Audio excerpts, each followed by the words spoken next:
सीख रहे हैं, आज सीख रहे हैं वर्क ऑर्डर को अमेंडमेंट करना।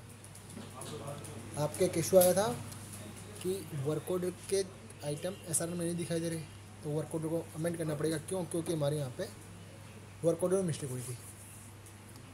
उसके अलावा भी वर्क ऑर्डर अमेंडमेंट होता है जब क्वांटिटी चेंज होगी या रेट चेंज होगी। ये हमारा जो वर्क ऑर्डर है जिसमें इशू था, हमने कॉपी किया, ये हमने यहाँ पे ओपन कर रखा है। वर्क ऑर्डर में ये ओपन कर रखा है। इसमें जो हमारी एक्टिविटी थी 4 नंबर, ये हमारी एक्टिविटी है, इसलिए ये जब एसआरएन करने जाते हैं तो शो करती है। मगर जो 293 और 310 ये हमारी एक्टिविटी नहीं थी, तो ये क्या होंगे, ये हमारे एसआरएन में शो नहीं करती, मतलब वहाँ पे उनकी डिटेल नहीं आती। इशू क्या था वो हम चेक कर लेते हैं एक बार। एसआरएन में हम जा रहे हैं, यहाँ पे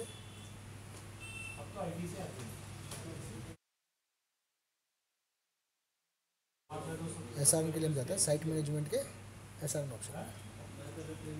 साइट मैनेजमेंट एसआरएन,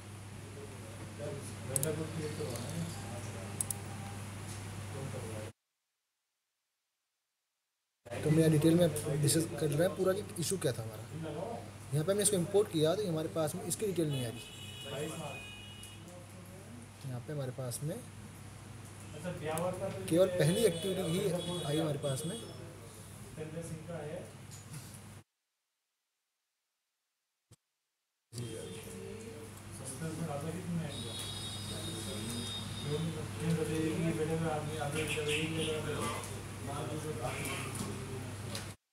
जैसे हमारा वर्क पूरा लोड हुआ, यहाँ पे इसकी क्वांटिटी मिसिंग हो गई।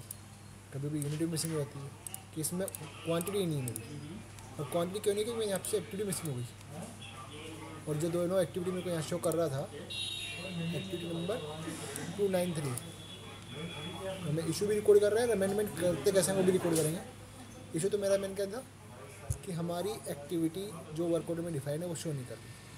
तो जब इस एक्टिविटी को हम चेक करते हैं, एक्टिविटी चेक करने के लिए कहाँ जाएंगे हम, प्रोजेक्ट मैनेजमेंट के WS एक्टिविटी में, साइट मैनेजमेंट ये WS जाएंगे हम। इसका एक्टिविटी चेक करनी है मेरे को, प्रोजेक्ट इंजीनियरिंग WS एक्टिविटी, और हमने यहाँ पे उसका एक्टिविटी कोड डाला, एक्टिविटी कोड।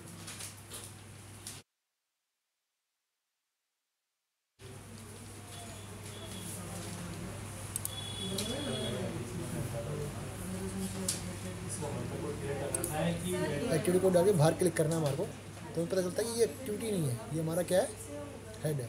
हेड के अंदर कभी भी क्वांटिटी और उसका यूनिट नहीं आता है। उससे हमें पता चलता है कि ये एक्टिविटी नहीं है, ये हमारा हेड है, इसकी एक्टिविटी नहीं है। तो दोनों जो एक्टिविटी थी हमारे नीचे वाली, जो हमने यहाँ पे टैग किया कोड, ये एक्टिविटी कोड नहीं है, इसलिए हमारे को वहाँ पे सर में शो नहीं कर रहा। इसका जो सोल्यूशन बताया था, सोल्यूशन ये बताया था जो सोल्यूशन बताया था वो बताया था आपको कि आपको इसका वर्क ऑर्डर अमेंडमेंट करना है, इसका वर्क ऑर्डर अमेंडमेंट करना है। टैग नॉट अलाउड होती है, इसलिए क्या करना है आपको, वर्क ऑर्डर अमेंडमेंट करना है। अमेंडमेंट करके क्या करेंगे, जो 2 एक्टिविटी मेरी आ रही है इनको तुम करेंगे रिमूव, और 2 नई एक्टिविटी एड। अमेंडमेंट कैसे करते हैं वो देखते हैं। इसका सोल्यूशन तो समझ में आ जाएगा आपको कि जब भी ऐसा इशू आएगा तो हमें क्या करना है, वर्क ऑर्डर अमेंडमेंट करना है। और ऐसा इशू आए ही नहीं, उसके लिए हमें ध्यान देना है। कभी भी एक्टिविटी अगर हम सेलेक्ट करते हैं वर्क ऑर्डर में, तो यहाँ पे जो एक्टिविटी है ये एक्टिविटी कोड होना चाहिए जिनमें एक्टिविटी, जिसमें क्वांटिटी और रेट आए। यहाँ पे वही एक्टिविटी आएंगी जिनमें क्वांटिटी और रेट आए। ये जो है ये हेड आ गया हमारे पास, ठीक है। ये नेक्स्ट टाइम ध्यान रखना है इस इशू के लिए।